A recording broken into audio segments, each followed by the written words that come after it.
Jo Dafina Zeqiri është azone, jo nuk bën me dojnë skin, jo nuk bën me këcy, jo nuk bën me knu, ndo këtë krejt të thashetime dhe bullizime janë ka ju bon pare Dafina Zeqirit. Por me sa duket, këto bullizime i pas kanë pengu pak Dafina Zeqirit, për diri sa ajo ka reaguar me një postim ku dhe ka shpresuar që burrat të mësojnë të respektojnë gratë. Ajo ka shprehur se çdo grua shtatzon mund të punoj dhe mund të siguroj një jetë më të mirë për fëmijët e tyre. Po ashtu ajo ka premtuar besa se djalin që do ta sjell në jetë do ta mësoj se si t'i respektoj gratë, si t'i çmoj dhe si ta adhuroj gjinin femrore. Këngëtarja mirënjohur Dafina Zeqiri nuk harroi të shprehë mirënjohje dhe për bashkëshortin e saj, Kreshnikun, duke treguar se bashkëshorti i saj është një bashkëshort perfekt dhe i ka qëndruar afër në çdo hap që po e bëjnë tani e tutje.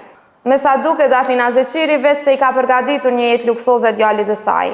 Akoma pa lindur i ka bërë dhurat një karrocë Lamborghini e cila shkon me vlerë $5.000, ku dhe prej tyre janë vetëm 500 copa. Kjo nuk është hera e parë që Dafina Zeqiri dhuron një dhurat luksoze për familjarët e saj. Si që dim të gjithë ne, vitin e kaluar, Kreshnikut i dhuroi një makinë dhurat me vlerë €350.000. E ju baja një gajle Dafinës, se Dafina më duket veç që ka numëron pare. Për ndryshe Dafina Zeqiri, një këngëtare me vlera shqiptare, edhe jemi shumë e fatë që Dafina Zeqiri flet shqip.